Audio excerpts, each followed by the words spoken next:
Flash në Top Albania Radio. Informacionet kryesore të ditës. Përshëndetje, këto janë lajmet e orës 16.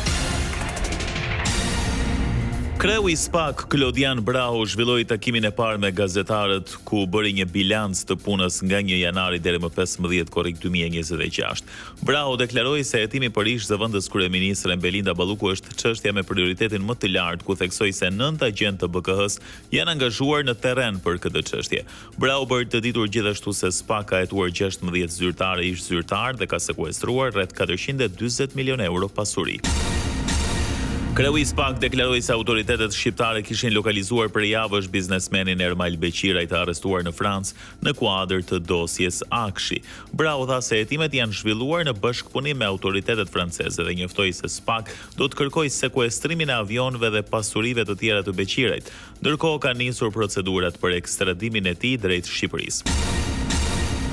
Rovena Zoto dhe Ylli Pjetër Nika janë dy emrat e rinj që futen në garën për postin e prokurorit të përgjithshëm. Zoto prokurore pranë prokurorisë së Tiranës dhe Pjetër Nikaj, prokurore pedagog në shkollën e magjistraturës, kanë depozituar kandidaturat pranë Këshillit të Lartë të Prokurorisë. Ata i bashkohen garës, ku më herët ishte regjistruar edhe Adnan Xholi. Afati për dorëzimin e kandidaturave përfundon me 1 gusht, ndërsa kreu i ri i prokurorisë së përgjithshme do të zgjidhet nga kuvendi për një mandat 7 vjeçar. Gjykata e lartë ka caktuar datën 15 shtator, ora 9:30 për rishqyrtimin e masës së sigurisë ndaj Erion Veliajt pas vendimit të gjykatës kushtetuese që i riktheu çështjen për shqyrtim. Trupi i gjykues do të përbëhet nga Sander Simoni, relator dhe antarët Valbon Çakrezi dhe Genti Shala.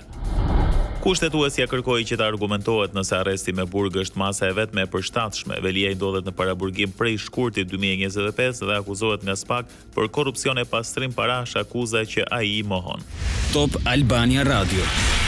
Këshilli i Evropës kërkon që reforma territoriale në Shqipëri të mos bëhet me nxitim dhe të shoqërohet me konsultime reale me qytetarët dhe pushtetin vendor në një draft raport. Theksohet se ndryshimet duhet bazohen në analizën e reformës së vitit 2015, ndërsa kërkohet edhe rishikimi i rolit të qarqeve dhe forcimi i bashkive. Shqipëria do të nisë angazhimin në misionin ndërkombëtar në Gaza me 4 oficer shtabi. Vendimi u bë i ditur nga ministri i mbrojtjes Ermal Nufi, i cili tha se pas mbërritjes së tyre do të vlerësohet niveli i mëtejshëm i përfshirjes së vendit në këtë operacion. Ndërkohë qeveria ka miratuar edhe shpërblimet për efektivet e forcave të armatosura dhe zjarrfiksit e angazhuar në luftën kundër zjarreve. Sipas ministrit, janë shuar mbi 27 vatra masive zjarri në vend. Shqipëria do të ketë për herë të parë një institut të tumoreve pas vendimit të miratuar nga qeveria. Ministri e Shëndetësisë Evis Sala tha se struktura do të bazohet në modele europiane dhe do të përfshi trajtimin klinik, edukimin e specialistëve dhe kërkimin shkencor. Instituti do të koordinojë edhe shërbimet e kimioterapisë në vend. Lajmet në internet në adresën www.topalbaniaradio.com. Një 65 vjeçar ka humbur jetën aksidentalisht mëngjesin e sotëm në Porto Palermo të Himarës gjatë peshkimit me dinamit. Sipas policisë, lënda plasëse i ka shpërthyer në dorë duke i shkaktuar plagë të rënda. Pavarësisht transportimit me urgjencë në qendrën shëndetësore të Himarës, ai nuk ka mundur të mbijetojë. Grupi hetimor vijon punën për zbardhjen e ngjarjes. Një 32 vjeçare edukatore në një kopsht privat në Tiranë është arrestuar pasi dyshohet se ka ushtruar dhunë ndaj një fëmije 2 vjeçar. Policia bëri të ditur se materialet janë referuar prokurorisë për hetime të mëtejshme. Hetuesit po punojnë për zbardhjen e plotë të ngjarjes. Lajme nga rajoni. Lidhja Demokratike e Kosovës mban sot kuvendin e jashtëzakonshëm ku 355 delegatë do të votojnë për besimin ndaj kryetarit Lumir Abdixhiku. Nëse ai konfirmohet në krye të LDK-s, pritet të rifillojë negociatat për formimin e institucioneve të reja të Kosovës. Procesi i votimit do të zhvillohet në përputhje me statutin dhe parimet demokratike. Ministri i Jashtëm serb Marko Đurić njoftoi se Serbia dhe Shqipëria kanë arritur një marrëveshje në parim për hapjen e zyrave konsullore në Shkodër dhe Bujanoc. Duke folur për Radio Beograd, Đurić shprehu kënaqësinë për bisedimet e fundit me ministrin e ri të jashtëm të Shqipërisë Ferit Hoxha. Në Greqi rreth 8.000 persona janë evakuar gjatë natës për shkak të zjarreve në ishullin e Kretës. Në operacionet e shuarjes janë angazhuar rreth 190 zjarrfikës, ndërsa ndërhyrja nga ajri është e pamundur për shkak të erave të fuqishme.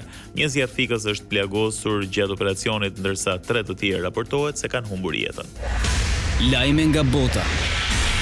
Të paktën 7 persona, mes tyre 2 fëmijë, kanë humbur jetën në një sulm masiv rus me raketa ndaj disa qyteteve të Ukrainës. Sulmet ndodhen një ditë pas takimit të presidentit Zelenski me presidentin amerikan Trump në Washington, ku Zelenski kërkoi sisteme shtesë të mbrojtjes ajrore për Ukrainën. Kryeministri polak Donald Tusk e ka cilësuar si një rastësi të pazakontë incidentin me një objekt të paidentifikuar në territorin polak i ndodhur disa orë pas takimit me presidentin Ukrainës Zelenski. Tusk tha se në takim u diskutua edhe për bashkëpunimin në mbrojtje, ndërsa incidenti ndodhi gjatë një sulmi të gjerë rus ndaj Ukrainës. Presidenti amerikan Donald Trump ka deklaruar se do të zhgënjehej nëse Kina do të furnizonte Iranin me pajisje ushtarake për mbrojtjen ajrore. Sipas Reuters, Teherani pritet të marrë deri në 400 lëshuese raketash kineze në një marrëveshje me vlerë rreth 60 deri në 70 milion dollar. Kina i ka mohuar raportimet duke i cilësuar të pabaza. Parashikimi i motit. Në vijim, vendi do të ndikohet nga masa ajrore të qëndrueshme dhe të nxehta. Moti parashikohet i kthjellët me vranësira të pakta kalimtare në zonat malore të jugut. Era fryn nga veriu me shpejtësi deri në 10 metër për sekond në Bregdet e Lugina. Ndoqet një përmbledhje kryesore të lajmeve të ditës. Unë jam Edi Hallaçi. Kjo është Top Albania Radio.